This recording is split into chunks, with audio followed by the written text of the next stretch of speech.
16 बार अगर आप कर सकें तो इसको इस तरह करते जाना है। एंड गरम गरम है इसीलिए मेरे हाथों में नहीं आ रहा, बहुत ही ज़्यादा गरम है।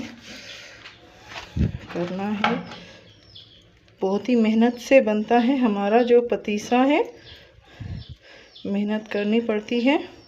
ये देखिए इस तरह से करेंगे तो आपके बहुत सारे तार बन जाएंगे।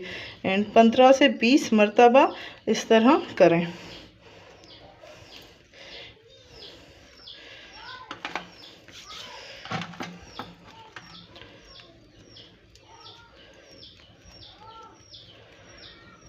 इक्वल करेंगे तो इजीली आपका हो जाएगा।